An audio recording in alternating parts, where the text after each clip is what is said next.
നമസ്കാരം,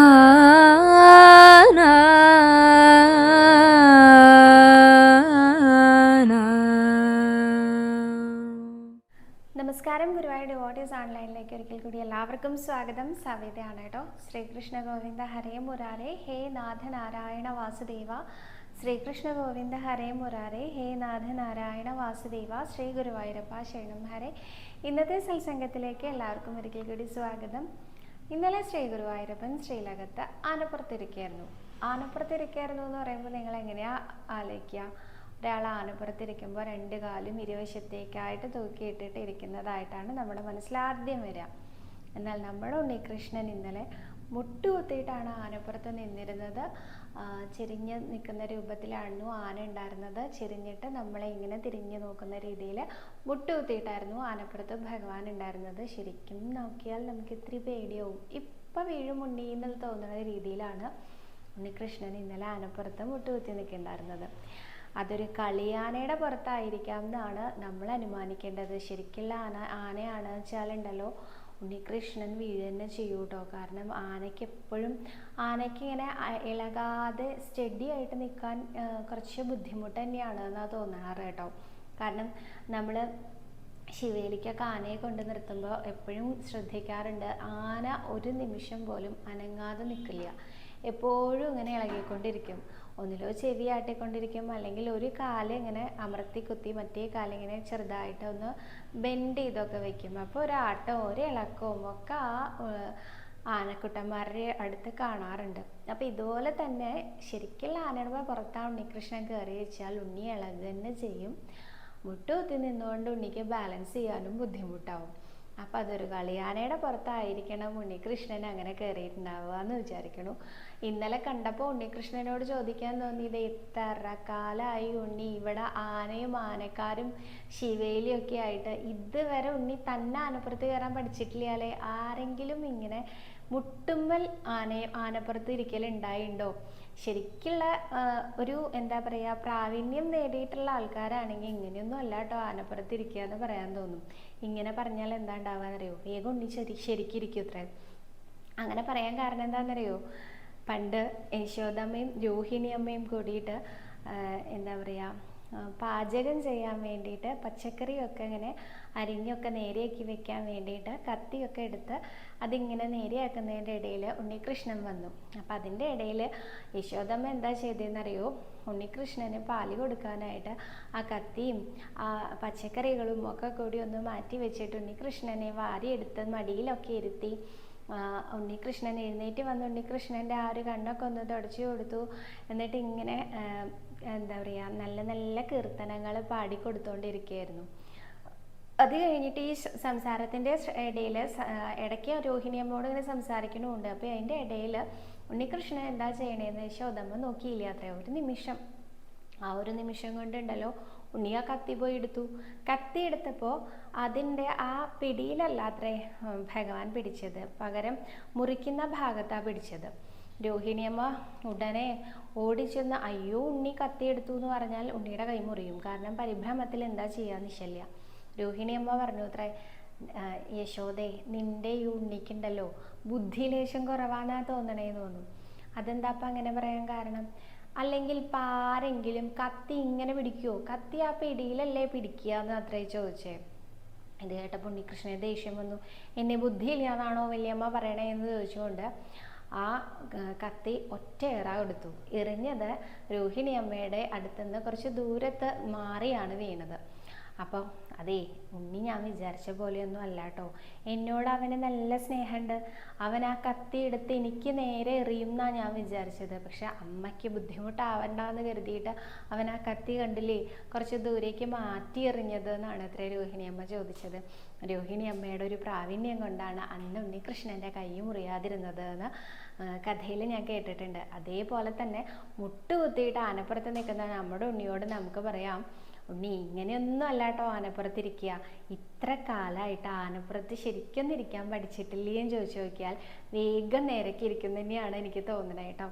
അപ്പം അങ്ങനെ മുട്ടുകുത്തി ആനപ്പുറത്തിരിക്കുന്ന ആ ഉണ്ണികൃഷ്ണനെ മനസ്സിൽ വിചാരിച്ചുകൊണ്ട് ഇന്നത്തെ ചോദ്യങ്ങൾ നോക്കാം കേട്ടോ. ശരണ്യായ സ്പിള്ള എന്നൊരു ഭക്ത ചോദിച്ചിട്ടുണ്ട്, ഗുരുവായൂരപ്പൻ്റെ മോതിരം അമ്പലത്തിലുണ്ടോയെന്ന്.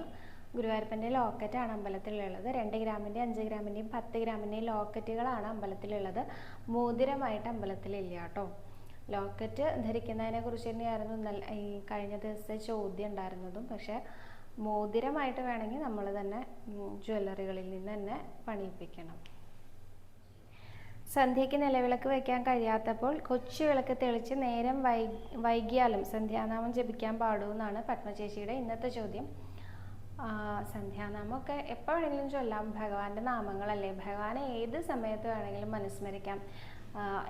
എല്ലാ തിരക്കുകളും കഴിഞ്ഞ് രാത്രി 12 മണിയായിട്ടാണെങ്കിലും ഭഗവാനെ അനുസ്മരിക്കാൻ ഒട്ടും വൈകാതെ തന്നെ ചെയ്യാന്നുള്ളതാണ് കേട്ടോ. ഇപ്പം ചെയ്യാൻ പാടുമോ, ഇങ്ങനെ ചെയ്യാൻ പാടുമോ, അങ്ങനെയൊന്നുമില്ല. നമ്മളുടെ ഉണ്ണികൃഷ്ണനാണ്, നമുക്ക് ഏത് സമയത്തും ഉണ്ണികൃഷ്ണനെ വിളിക്കാം. ഉണ്ണികൃഷ്ണൻ നമ്മൾ തന്നെയാണ്, മറ്റൊരാളല്ല എന്ന് വിചാരിച്ചു കഴിഞ്ഞാൽ എല്ലാ പ്രശ്നങ്ങളും അവിടെ തീരും. ഭഗവാനോട് അങ്ങനെ ചെയ്യാൻ പാടുമോ, ഭഗവാനോട് ഇങ്ങനെ ചെയ്യാൻ പാടുമോ എന്നൊന്നും വിചാരിക്കേണ്ട. നമ്മളോട് എന്തൊക്കെ ചെയ്യും അതൊക്കെ ഭഗവാനോടും ചെയ്യാം. കാരണം നമ്മൾ ചില ആളുകൾ ഇങ്ങനെ പറയാറുണ്ട്, അയ്യോ അതൊന്നും പാടില്ല, ദൈവകോപം ഉണ്ടാവും. അങ്ങനെയൊന്നുമില്ല കേട്ടോ. നമ്മുടെ ഉണ്ണികൃഷ്ണൻ സ്നേഹിക്കാൻ മാത്രം അറിയുന്ന ആ ഒരു എന്താ പറയുക, ആ ഒരു വലിയ മഹാപ്രഭുവാണ്. അദ്ദേഹത്തിനെ സ്നേഹിക്കാൻ മാത്രമേ അറിയുള്ളൂ. എന്നാൽ അദ്ദേഹം നമ്മളെ ശാസിക്കുകയും ശിക്ഷിക്കുകയും ഒക്കെ ചെയ്യും. എങ്ങനെയാണെങ്കിലും അറിയോ, അറിഞ്ഞുകൊണ്ട് ചെയ്യാൻ പാടില്ല എന്ന് നമുക്ക് നല്ലോണം ബോധ്യമുള്ള കാര്യങ്ങൾ നമ്മൾ ചെയ്യാൻ മുതിർന്നാൽ തീർച്ചയായിട്ടും ഒരടി അദ്ദേഹത്തിൻ്റെ കയ്യിൽ നിന്ന് കിട്ടും. എന്തും അനുഗ്രഹം പോലെ തന്നെ അടിയും അദ്ദേഹത്തിൻ്റെ കയ്യിൽ നിന്ന് കിട്ടിയാൽ ഇരിപ്പതായിരിക്കും കേട്ടോ. അനുഗ്രഹം കിട്ടിയാലും നമുക്ക് തോന്നും ഇതിലും വലിയൊരു അനുഗ്രഹം നമുക്ക് കിട്ടാനില്ല എന്ന്. അതേമാതിരി തന്നെയാണ് ഒരടി കിട്ടിയാലും നമുക്ക് ആ വേദന മറക്കാനേ കഴിയില്ല. ജീവിതത്തിൽ അത്ര വലിയ അടിയായി പോകും. അതുകൊണ്ട് അദ്ദേഹത്തിന് എന്തായാലും സ്നേഹിച്ച് കൂടെ കൂടും കേട്ടോ. ഷൈമ എന്നൊരു ഭക്ത ചോദിച്ചിട്ടുണ്ട്, ആരാണ് ഭഗൻ, ഏത് കഥയിലെ കഥാപാത്രമാണ് ഭഗൻ എന്ന് ചോദിച്ചിട്ടുണ്ട് കേട്ടോ. ശ്രീ ഗുരുവായൂരപ്പൻ്റെ ആ ഒരു കഥയിൽ ബകാസുരവധം എന്നൊരു കഥ തന്നെയുണ്ട്. ആ കൊക്കിൻ്റെ രൂപത്തിൽ ഭഗവാനെ വിഴുങ്ങാൻ വന്ന ആ ഒരു ബകാസുരൻ, അഘാസുരനും ബകാസുരനും അതുപോലെ തന്നെ പൂതനയും സഹോദരങ്ങളായിരുന്നു എന്നും പറയാറുണ്ട്. ആദ്യം വന്നത് പൂതനയാണെന്നും പിന്നീട് ബകാസുരനും പിന്നീട് അഘാസുരനും വന്നു എന്ന് പറയാറുണ്ട്. പൂതനയെ നമുക്കറിയാം, വിഷം ചേർത്ത സ്തന്യം പാനം ചെയ്യാൻ പാകത്തിന് വന്നിട്ട് ഭഗവാൻ ആദ്യം തന്നെ മോക്ഷം കൊടുത്ത ആ ഒരു അമ്മയാണ് പൂതന. അതിനുശേഷം വന്നത് ബകാസുരനാണ് എന്ന് പറയുന്നു. ബകാസുരൻ ഒരു കൊക്കിൻ്റെ രൂപത്തിലാണ് വന്നിട്ടുണ്ടായിരുന്നത്, വലിയൊരു കുറ്റിയുടെ രൂപത്തിലാണ് വന്നിട്ടുണ്ടായിരുന്നത്. പതിവിലധികം വലിപ്പം കണ്ടപ്പോൾ ഗോപാലകുട്ടികളും ഭഗവാനും അടുത്തേക്ക് ചെല്ലുകയും ഭഗവാനെ വിഴുങ്ങുകയും ഭഗവാൻ ആ ഒരു തൊണ്ടയിൽ നിന്ന് വലുതാവുകയും ചെയ്തു എന്നും അങ്ങനെ ആ കൊക്ക് പിളർന്ന് ബകാസുരനെ വധിക്കുകയും ചെയ്തു. അതിനുശേഷം അഘാസുരൻ ഒരു പാമ്പിൻ്റെ രൂപത്തിലായിരുന്നു വന്നത് എന്നൊക്കെയുള്ള കഥയാണ് കേട്ടിരിക്കുന്നത്. ഇനി ഭീമസേനൻ കൊന്നിട്ടുള്ള ഒരു ബകാസുരനുണ്ട്. അദ്ദേഹത്തിൻ്റെ പേര് ഭഗൻ തന്നെയാണോ എന്നുള്ളത് എനിക്കിപ്പോൾ പെട്ടെന്ന് ഓർമ്മ കിട്ടണില്ല. ഞാനൊന്നും കൂടെ കൺഫേം ചെയ്തിട്ട് നാളെ പറയാം കേട്ടോ. അടുത്ത ചോദ്യം വിദ്യ എന്നൊരു ഭക്ത ചോദിച്ചിട്ടുണ്ട്, ഞാൻ ആഗ്രഹിച്ച് ഭഗവാന് ചാർത്തിയ പട്ടുകോണകവും വനമാലയും ഭഗവാന്റെ അനുഗ്രഹത്താൽ കിട്ടിയിട്ടുണ്ട്, അതെങ്ങനെയാണ് സൂക്ഷിക്കേണ്ടത് ചോദിച്ചിട്ടുണ്ട്. ഞാൻ ഇതിനു മുമ്പ് ഇങ്ങനൊരു ചോദ്യത്തിന് ആൻസർ പറഞ്ഞപ്പോൾ വളരെയധികം നെഗറ്റീവ് ട്രോൾസ് കണ്ടിരുന്നു കേട്ടോ അതിനെ പറ്റിയിട്ട്. പട്ടുകോണകം സൂക്ഷിക്കേണ്ട വിധത്തിനെ കുറിച്ച് പറഞ്ഞ സമയത്ത് ആ ഒരു കോണകം എന്ന പദപ്രയോഗത്തിനെ മാത്രം എടുത്തുകൊണ്ട് പറഞ്ഞുകൊണ്ട് വളരെ നെഗറ്റീവായിട്ട് ഒരുപാട് പേര് കമൻറ്റ് ചെയ്തതായിട്ടും അതിനെ എടുത്ത് ട്രോളുന്നതായിട്ടും എനിക്കിത് തന്നെയാണോ പണിയെന്ന് ചോദിച്ചതായിട്ടും ഒക്കെ കണ്ടിരുന്നു കേട്ടോ. എന്താ പറയുക, വികലമായ അറിവുകൾ മാത്രം വെച്ചുകൊണ്ടാണ് പറയുന്നത്. അമ്പലം തെറ്റാണ് അല്ലെങ്കിൽ അമ്പലത്തിലെ പൂജാരിമാരുടെ കോണകമാണ് എന്നുള്ള രീതിയിൽ അത്രയധികം മോശമായിട്ടായിരുന്നു അതിന് താഴെ വന്ന കമൻസ് എല്ലാം തന്നെ. പക്ഷേ ഇത് വ്യക്തമായിട്ട് ഒരു ഫുൾ വീഡിയോയിൽ എന്താണ് പറഞ്ഞതെന്ന് അറിയാതെ പല പല ഭാഗങ്ങൾ മാത്രമായിട്ട് കട്ട് ചെയ്തിട്ട് ട്രോൾ ചെയ്യാൻ വേണ്ടി മാത്രം കുറേ ആളുകൾ, അങ്ങനെയും അവർക്ക് എന്താ പറയുക, സ്വന്തമായിട്ട് ഒന്നും ചെയ്യാൻ കഴിയുന്നില്ലെങ്കിൽ മറ്റുള്ളവർ എന്തെങ്കിലും ചെയ്തു വെച്ചതിനെ പരിഹസിച്ച് ജീവിക്കുക എന്നൊക്കെ പറയില്ലേ, വല്ലാത്തൊരു ജീവിതമാണ് കേട്ടോ അത്. അപ്പോൾ അങ്ങനെയും കണ്ടിരുന്നു കേട്ടോ. എന്നാലും ഞാൻ എൻ്റെ ഈ ഉദ്യമത്തിൽ നിന്ന് പിന്മാറാൻ തയ്യാറല്ല. ഇത് ഗുരുവായൂരപ്പൻ എന്നെ ഏൽപ്പിച്ചിരിക്കുന്ന ഒരു ജോലിയാണ്. എത്ര കാലം അദ്ദേഹം ഇത് കൊണ്ടു നടക്കാൻ അനുഗ്രഹിക്കുമോ അത്രയും കാലം കൊണ്ടു നടക്കാമെന്ന് ഞാൻ വിചാരിക്കുന്നു. ആചാര്യന്മാർക്കൊക്കെ എതിരഭിപ്രായങ്ങൾ ഉണ്ടായിരിക്കാം കേട്ടോ. എന്താ പറയുക, മുറിവൈദ്യൻ ആളെ കൊല്ലും എന്ന് പറഞ്ഞ പോലെ വളരെ കുറച്ച് മാത്രം അറിവുകളുള്ള ഒരാളാണ് പ്രസംഗിക്കുന്നത്, പ്രഭാഷണം ചെയ്യാൻ ശ്രമിക്കുന്നത് എന്നുള്ള ആക്ഷേപങ്ങളും അധിക്ഷേപങ്ങളും ഒക്കെ ഉണ്ടായിരിക്കാം. എന്തൊക്കെ ഉണ്ടായാലും ഇത് ഭഗവാന്റെ നിയോഗമായിട്ട് കണക്കാക്കുന്നത് കൊണ്ടാണ് ഇത്തരം ചോദ്യങ്ങൾ ഞാൻ വീണ്ടും വീണ്ടും എടുക്കുന്നത്. ഇത് ചോദിച്ച വിദ്യയോട് ഇനി മറുപടി പറയാം.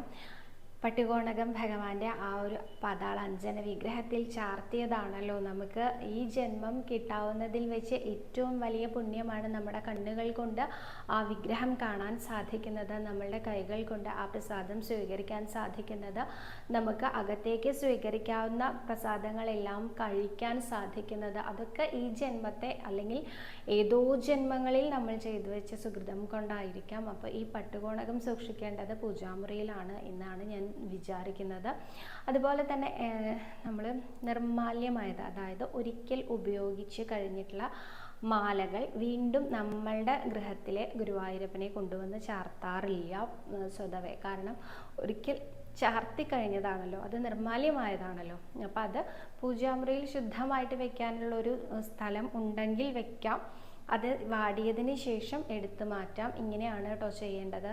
ഇത് പല ആളുകളും ആ മാല വാങ്ങിക്കൊണ്ടുപോയിട്ട് അവനവൻ്റെ ഗൃഹത്തിലെ ഭഗവാന്റെ കഴുത്തിൽ അണിയിക്കാറുണ്ട്. പക്ഷെ അങ്ങനെ ചെയ്യാറില്ല പൊതുവെ. കാരണം ഒരിക്കൽ ചാർത്തി കഴിഞ്ഞതാണല്ലോ. അപ്പം അത് വാടുന്ന വരെ സൂക്ഷിച്ച് വാടിയാൽ എടുത്ത് കളയാട്ടോ.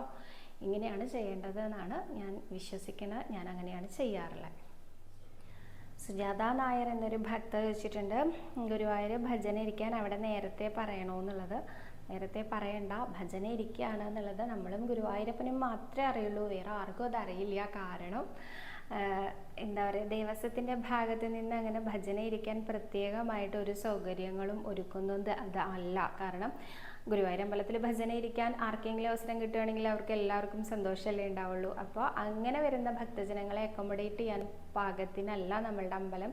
അതിൻ്റെ ഒരു വിസ്താരം അല്ലെങ്കിൽ അതിൻ്റെ ഒരു വിസ്തീർണം, അതിൽ വാസ്തുപ്രകാരം ഒരു മാറ്റവും വരുത്താൻ ആരും തയ്യാറാകുന്നുമില്ല. കാരണം ഇപ്പോൾ ജീവിച്ചിരിക്കുന്ന വാസ്തുശാസ്ത്രജ്ഞന്മാർക്ക് ആർക്കും എന്താ പറയുക, മാറ്റം വരുത്താൻ സാധിക്കില്ല എന്ന് അവർ തന്നെ പറഞ്ഞിട്ടുണ്ട് അത്രേ. അപ്പോൾ അത്രയൊന്നും വലിപ്പം കൂട്ടാൻ സാധിക്കില്ല. ഉള്ള സ്ഥലപരിമിതിയിലാണ് നമ്മൾ ഓരോരുത്തരും വന്ന് ഭജന ഇരിക്കേണ്ടത്. അപ്പോൾ പ്രത്യേകം സൗകര്യങ്ങളൊന്നും തന്നെ ഇല്ല. ഭജന ഇരിക്കാൻ പ്രത്യേകം ഷീറ്റ് എടുക്കേണ്ട ആവശ്യമില്ല. ഭജന ഇരിക്കേണ്ട വിധിയെക്കുറിച്ച് നമ്മളൊരു വീഡിയോ ചെയ്തിരുന്നു. പറ്റും വെച്ചാൽ അതൊന്ന് കണ്ടു നോക്കൂ കേട്ടോ. നവമി കൃഷ്ണ എന്നൊരു ഭക്ത ചോദിച്ചിട്ടുണ്ട്, അടുത്തന്നെ ഗുരുവായൂർക്ക് വരേണ്ട കൃഷ്ണന് നാമമാല സമർപ്പിക്കണം എന്നുണ്ട്. ഏത് നാമമാണ് എഴുതേണ്ടത്, എത്ര തവണയാണ് എഴുതേണ്ടത്, അങ്ങനെയുള്ള കാര്യങ്ങളെല്ലാം പറയാനാണ് കേട്ടോ പറഞ്ഞിരിക്കണേ. അങ്ങനെ ഇല്ല, അതൊക്കെ ഭക്തയുടെ ഇഷ്ടമാണ്. ഏത് നാമം വേണമെങ്കിലും നമുക്ക് എഴുതാം. നാരായണ എന്ന് മാത്രം എഴുതാം, ഓം നമോ നാരായണ എന്ന് എഴുതാം, ഓം നമോ ഭഗവതി വാസുദേവായ എന്ന് എഴുതാം, ഹരേ രാമ മന്ത്രം ചൊല്ലാം. ഏത് വേണമെങ്കിലും നമുക്ക് പേപ്പറിൽ എഴുതാം. അത് എത്ര തവണ ഒന്നുമില്ല കേട്ടോ. മാല ഭംഗിയാവാൻ എത്ര തവണ എഴുതണോ അത്രയും തവണ എഴുതുക. നല്ല ഭംഗിയായിട്ട് മാല കെട്ടിക്കൊണ്ടിരിക്കുക, അത്രയേ ഉള്ളൂ കേട്ടോ. ബിന്ദുമോൾ എന്നൊരു ഭക്ത വെച്ചിട്ടുണ്ട്, ഗുരുവായൂരപ്പൻ്റെ ലോക്കറ്റ് മത്സ്യമാംസാദികൾ കഴിക്കുന്ന ആളുകൾ ധരിക്കാൻ പാടുമോ ചോദിച്ചിട്ടുണ്ട് കേട്ടോ. അങ്ങനെയൊന്നുമില്ല, നമ്മുടെ ഗുരുവായൂരപ്പനാണ്. നമുക്ക് ആ ലോക്കറ്റ് തരുന്ന കോൺഫിഡൻസ് വളരെ വളരെ വളരെ വലുതാണ്. അതുകൊണ്ട് നമ്മൾ എന്തായാലും ധരിക്കുക ചെയ്യും. അങ്ങനെ ചിന്തിച്ച് നോക്കൂ. നമ്മുടെ ഉണ്ണികൃഷ്ണനാണ്. നമ്മുടെ ജീവിത സാഹചര്യങ്ങളെല്ലാം അദ്ദേഹത്തിന് നന്നായിട്ട് അറിയാം. അപ്പോൾ അദ്ദേഹത്തിനെ സ്നേഹിക്കുകയാണെങ്കിൽ ഉണ്ടല്ലോ, നമുക്ക് കണ്ടീഷൻസ് ഒന്നുമില്ല. നമ്മൾ എപ്പോഴും സ്നേഹിച്ചുകൊണ്ടിരിക്കുക, അത്രയേ ഉള്ളൂ. നമ്മൾ നമ്മളായിട്ട് കണ്ടു കഴിഞ്ഞാൽ തീരാവുന്ന എല്ലാ പ്രശ്നങ്ങളേ ഉള്ളൂ കേട്ടോ. നിങ്ങളുടെ മനസ്സിലെ സംശയങ്ങളെല്ലാം അപ്പോൾ തീരുന്നതാണ് എനിക്ക് തോന്നുന്നത്. ഉഷാ മോഹൻ എന്നൊരു ഭക്ത ചോദിച്ചിട്ടുണ്ട്, അമ്പലത്തിൽ വന്ന ആൾരൂപം വെക്കുന്ന സ്ഥലത്ത് നാരായണീയം എടുത്തു വെക്കുന്നത് കണ്ടു, അത് എന്തിനു വേണ്ടിയിട്ടാണെന്ന്. ഇതേ ചോദ്യം ഞാൻ മുമ്പ് പറഞ്ഞിട്ടുണ്ടായിരുന്നു. നാരായണീയം എടുത്തു വെക്കുന്നത് ഒന്നിലോ നാരായണീയം വായിക്കാറാവാൻ അല്ലെങ്കിൽ പഠിക്കാൻ സാധിക്കാനായിരിക്കാം, അതല്ലെങ്കിൽ എല്ലാ ദിവസവും നാരായണീയം പാരായണം ചെയ്യാനുള്ള ഒരു അനുഗ്രഹത്തിന് വേണ്ടിയിട്ടായിരിക്കാം. ഇതൊന്നും അല്ലെങ്കിൽ നാരായണീയം വായിക്കാനൊന്നും അറിയില്ല, രോഗശാന്തിക്ക് അല്ലെങ്കിൽ ജീവിതത്തിൻ്റെ സന്തോഷത്തിനൊക്കെ നാരായണീയം വായിക്കണം എന്ന് ആഗ്രഹമുണ്ട്. പക്ഷെ ഇനിയിപ്പോൾ ഈ പ്രായത്തിൽ ഇത് പഠിച്ചെടുക്കാൻ സാധിക്കില്ല എന്ന് തോന്നുന്ന ചില അമ്മമാർക്ക് നാരായണീയം എടുത്ത് ഭഗവാന്റെ തൃപ്പാദത്തിൽ സമർപ്പിച്ചുകൊണ്ട് ഭഗവാനോട് പ്രാർത്ഥിക്കാം, ഈ ജന്മം ഇത് സാധ്യമായില്ല, അടുത്ത ജന്മം ഇത് സാധ്യമാവണേ എൻ്റെ ഗുരുവായൂരപ്പ എന്ന് പറഞ്ഞിട്ട് അതെടുത്ത് വെച്ച് തൊഴുത് നമസ്കരിക്കാം കേട്ടോ. നാരായണീയം എന്ന് പറഞ്ഞാൽ അതിമനോഹരമായ കാവ്യമാണ്. നമ്മുടെ ഉണ്ണികൃഷ്ണന് ഗുരുവായൂരപ്പൻ എന്ന പേര് നൽകിയത് ആ നാരായണീയത്തിലാണ്. അപ്പോൾ നാരായണീയം ഭഗവാൻ ഏറ്റവും പ്രിയപ്പെട്ടതാണ്. എല്ലാവർക്കും വായിക്കാറാവട്ടെ, വായിക്കാറാവാത്തവർക്ക് വായിക്കാറാവട്ടെ. ഇനി അഥവാ ഞാൻ പറഞ്ഞ പോലെ കുറച്ചൊരു പ്രായം കഴിഞ്ഞു, ഇനി അതിനൊന്നും സാധ്യമാവില്ല എന്ന് തോന്നുന്നവർക്ക് അടുത്ത ജന്മം നാരായണീയം വായിക്കാൻ സാധിക്കട്ടെ എന്ന് പ്രാർത്ഥിച്ചുകൊണ്ട് അടുത്ത ശബ്ദം.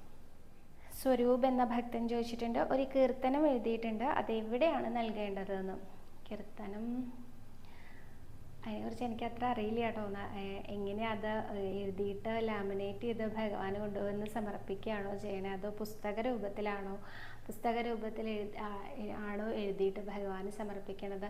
എന്തായാലും നമ്മൾ കൊണ്ടുവരുന്ന നമ്മുടെ പ്രിയപ്പെട്ട എല്ലാ മണ്ഡപത്തിലാണ് സമർപ്പിക്കാറുള്ളത്. അപ്പോൾ സ്വരൂപ് ഒന്നുകൂടി ഒന്ന് അന്വേഷിച്ചതിന് ശേഷം മണ്ഡപത്തിൽ സമർപ്പിച്ചോളൂ എന്നാണ് എനിക്ക് തോന്നുന്നത്.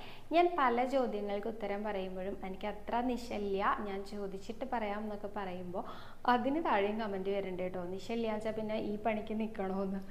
ഞാനേ ഒരു എന്താ പറയുക, എൻസൈക്ലോപീഡിയ ഒന്നും അല്ല കേട്ടോ എല്ലാ ചോദ്യങ്ങൾക്കും ഉത്തരം പറയാൻ. പല കാര്യങ്ങളും അറിയാത്തതുണ്ടാവും, അറിയില്ല എന്ന് പറയണതുകൊണ്ട് അതൊരു മോശമാണെന്ന് എനിക്ക് തോന്നണില്ല. പ്രത്യേകിച്ച് നമ്മുടെ ഈ ഒരു ഫാമിലിയിൽ എല്ലാവരും നമ്മളെ മനസ്സിലാക്കുന്നവരല്ലേ. അപ്പോൾ ഗുരുവായൂരപ്പൻ്റെ ഭക്തജനങ്ങളല്ലേ.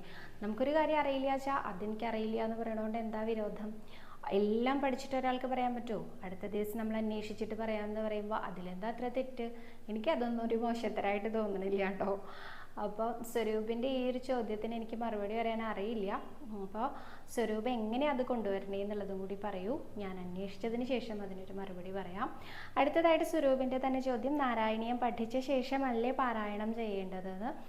നാരായണീയം പാരായണം ചെയ്തല്ലേ പഠിക്കാൻ സാധിക്കുക. പെട്ടെന്ന് ഒരാൾക്ക് നാരായണീയം പഠിക്കണമെന്ന് ശ്രമിച്ചാൽ അത് വായിച്ച് മനസ്സിലാക്കിയല്ലേ അത് ഒരു സമ്പൂർണ്ണ പാരായണത്തിലേക്കൊക്കെ എത്തിക്കാൻ സാധിക്കുക.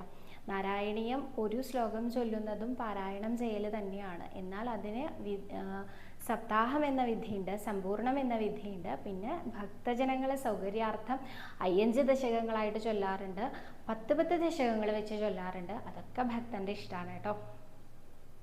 വിജി എന്നൊരു ഭക്ത വെച്ചിട്ടുണ്ട്, സ്വയംവരം കൃഷ്ണനാട്ടങ്ങളി എത്ര മണിക്ക് തുടങ്ങി എത്ര മണിക്ക് അവസാനിക്കുന്നു? 10:30ക്കാണ് കൃഷ്ണനാട്ടങ്ങളി ഓരോന്നും സ്റ്റാർട്ട് ചെയ്യാറുള്ളത്. എത്ര മണിക്ക് അവസാനിക്കും എന്നത് കഥയുടെ ദൈർഘ്യം, അത് അവതരിപ്പിക്കുന്ന രീതി, അവതരിപ്പിക്കുന്ന കലാകാരന്മാരുടെ ശൈലി, അങ്ങനെ പല കാര്യങ്ങളെയും ആശ്രയിച്ചിരിക്കുന്നത് കൊണ്ട് തന്നെ കൃത്യമായ സമയം നമുക്ക് പറയാൻ സാധിക്കില്ല. 1 മണി 1:30 വരെയും കൃഷ്ണനാട്ടങ്ങളി ഉണ്ടാവാറുണ്ട്. അപ്പോൾ അത് കഥാദൈർഘ്യം അനുസരിച്ചിരിക്കും. പിന്നെ ഇതുപോലെ ഈ എന്താ പറയുക, വിജയദശമി കഴിഞ്ഞ് വരുന്ന അരങ്ങുകളി എന്ന് പറയും. അത് 9 ദിവസം അടുപ്പിച്ച് അരങ്ങുകളിയുണ്ട്. ഈ അരങ്ങുകളി വളരെ വിസ്തരിച്ചിട്ടാണ് കളിക്കാറുള്ളത്. അപ്പോൾ അത് കഴിയാൻ ഒരുപാട് സമയമാവാറുണ്ട്. അതല്ലാത്ത കളികളെല്ലാം അവർ ചില ഭാഗങ്ങൾ ചുരുക്കാൻ സാധിക്കുന്നതുണ്ട്. അപ്പോൾ അതിനനുസരിച്ച് ചുരുക്കിയിട്ടായിരിക്കാം, ചിലപ്പോൾ വിസ്തരിച്ചിട്ടായിരിക്കാം. അതൊക്കെ ആ സമയം നമുക്ക് മുൻകൂട്ടി പറയാൻ സാധിക്കില്ല കേട്ടോ. മിനി സന്തോഷ് എന്നൊരു ഭക്ത ചോദിച്ചിട്ടുണ്ട്, പാരമ്പര്യ കീഴ്ശാന്തിക്കാരുടെ കന്നിമാസം തൊഴൽ പറഞ്ഞാൽ എന്താണെന്ന് നമ്മളൊരു ലൈവിൽ പറഞ്ഞിരുന്നു കേട്ടോ. കന്നിമാസ ഭജന കാലം 1-ാം തീയതി മുതൽ 12-ാം തീയതി വരെ പാരമ്പര്യ ജീവനക്കാരായ കീഴ്ശാന്തിക്കാരുടെ കന്നിമാസ ഭജനകാലമാണ്. ഭജനം നടന്നുകൊണ്ടിരിക്കുകയാണ്. ഇപ്പോൾ ഇന്ന് 12ാമത്തെ ദിവസം, ഭജനം അവസാനിക്കുന്ന ദിവസമാണ്. പണ്ടൊരിക്കൽ ഭഗവാൻ അവരെ അനുഗ്രഹിച്ചതിൻ്റെ ആ ഒരു അനുസ്മരണത്തിലേക്കായിട്ടാണ് അവരെല്ലാ കന്നിമാസം 1-ാം തീയതി തൊട്ട് 12ാം തീയതി വരെ ഭജിക്കുന്നത്. അത് മറ്റൊന്നുമല്ല, പണ്ട് ഇവരുടെ ഈ കീഴ്ശാന്തിക്കാരാണ് കേട്ടോ ഭഗവാന് വേണ്ട എല്ലാ നിവേദ്യ സാധനങ്ങളും തയ്യാറാക്കുന്നത്. അപ്പം അവരുടെ ആ ഒരു എന്താ പറയുക, കൈപുണ്യം എന്നൊക്കെ പറയില്ലേ, അവർക്ക് അത്രയധികം കഴിവുകളുണ്ട് അല്ലെങ്കിൽ അത്രയും നൈപുണ്യമുണ്ട് പാചകത്തിൽ എന്നുള്ളത് പരീക്ഷിക്കാനായിട്ട് ഒരിക്കൽ സാമൂതിരി കോലത്തെ ഈ സാമൂതിരിയുടെ അണ്ടറിലാണ് ഇപ്പോൾ ഈ ഗുരുവായൂർ ക്ഷേത്രം വരുന്നത് ആ കാലഘട്ടത്തിൽ. അപ്പോൾ ഈ രാജാക്കന്മാർ തമ്മിൽ അത്രയും കൂടെ രസത്തിലായിരിക്കില്ലല്ലോ. അതുകൊണ്ട് തന്നെ കൊച്ചി രാജാവ് ഒരിക്കൽ ഒരു പരീക്ഷണാർത്ഥം എന്ന രീതിയിൽ കീഴ്ശാന്തിക്കാരോട് ഒരു സദ്യ ഉണ്ടാക്കണം അദ്ദേഹത്തിൻ്റെ ആ ഒരു രാജകൊട്ടാരത്തിൽ എന്ന് ആവശ്യപ്പെട്ടു. അത് ഇവിടെ അഷ്ടമിരോഹിണിയുടെ ആ ഒരു കാലഘട്ടത്തിലാണത്രേ, ആ ഒരു ദിവസമാണത്രേ വേണ്ടത്. അഷ്ടമിരോഹിണി എന്ന് പറഞ്ഞാൽ ഗുരുവായൂരപ്പന് അനേകം അപ്പം ഉണ്ടാക്കി നിവേദിക്കേണ്ട ഒരു ദിവസമാണ്. അന്ന് ഇവിടെ കീഴ്ശാന്തിക്കാർക്ക് ഇവിടെ അപ്പം ഉണ്ടാക്കാനുള്ള സമയം തന്നെയുള്ളൂ ഉണ്ടായിരുന്ന കീഴ്ശാന്തിക്കാർക്കെല്ലാം. എന്നാലും രാജകൽപ്പന ഒരിക്കലും ധിക്കരിക്കാൻ പാടില്ല എന്നുള്ളത് കൊണ്ട് തന്നെ അവരെല്ലാവരും അവരിൽ തീരുമാനമെടുത്ത് 2 പേര് കൊച്ചി രാജാവിന് ഈ ഒരു എന്താ പറയുക സദ്യ ഉണ്ടാക്കുന്നതിലേക്കായിട്ട് അങ്ങോട്ട് പോയി. അങ്ങോട്ട് പോകുമ്പോൾ അവർ ഭഗവാനെ തൊഴുത് നമസ്കരിച്ച് പ്രാർത്ഥിച്ചിട്ടാണ് അത്രേ പോയത്. ഭഗവാനെ, ഞങ്ങൾക്ക് എന്താ ചെയ്യേണ്ടതെന്ന് അറിയില്ല, ഇത്രയധികം പേർക്ക് വെച്ചുണ്ടാക്കാൻ ഞങ്ങൾ 2 പേരേ പോകുന്നുള്ളൂ, ബാക്കിയുള്ളവരിവിടെ അപ്പം ഉണ്ടാക്കാനാണ് നിൽക്കുന്നത്, അങ്ങ് അനുഗ്രഹിച്ചാൽ എല്ലാം വേണ്ടതുപോലെ ആവുമെന്ന് പറഞ്ഞ് ഭഗവാനോട് അനുവാദം വാങ്ങിയിട്ടാണ് അവർ ഇവിടുന്ന് പോയതെന്നും അവരെ പോകുന്ന വഴിക്ക് വഴിയമ്പലം എന്ന് പറഞ്ഞ സ്ഥലങ്ങളിൽ വിശ്രമിച്ചുകൊണ്ടാണ് പോവാറുള്ളതെന്നും അവരെ അങ്ങനെ ഒരു വിശ്രമ കേന്ദ്രത്തിൽ നിന്ന് അവരുടെ കൂടെ കൂടിയ ഒരു ഉണ്ണിയും കൂടി ഉണ്ടായിരുന്നു അവർക്ക് സഹായിയായിട്ട് എന്നോ അല്ലെങ്കിൽ അവിടെ രാജാവിൻ്റെ ആളായിട്ട് ഒരു സഹായിയും കൂടി ഉണ്ടായിരുന്നു എന്നോ കഥ അത്ര വ്യക്തമല്ല കേട്ടോ എനിക്ക്. അപ്പോൾ എന്തായാലും അവരുടെ കൂടെ 3ാമനായിട്ടൊരു സഹായി ഉണ്ടായിരുന്നു. ആ സഹായിയും കൂടെ ആ സഹായിയായിട്ടുള്ള ഉണ്ണിയുടെ ആ ഒരു നൈപുണ്യം കൊണ്ട് അവർക്ക് പെട്ടെന്ന് വിചാരിച്ചതിലധികം ഭംഗിയായിട്ട് ആ ഒരു സദ്യ ഉണ്ടാക്കി രാജാവിന് അതായത് രാജാവിന് കാഴ്ചവെക്കാൻ സാധിച്ചു എന്നും രാജാവ് അവരിൽ സന്തോഷിച്ച് ദക്ഷിണ കൊടുക്കുന്ന സമയത്ത് 3ാമനെ കാണുവാനില്ലാതായി എന്നും ആ 3ാമത്തെ ആളുടെ ദക്ഷിണ ഗുരുവായൂർ ക്ഷേത്രത്തിൽ സമർപ്പിച്ചാൽ മതി എന്ന് അവർക്ക് സ്വപ്നദർശനം കിട്ടുകയുണ്ടായി. അപ്പോൾ അവരുടെ കൂടെ വന്നത് ഭഗവാൻ തന്നെയാണ് എന്ന് അവർക്ക് ബോധ്യമായിരുന്നു.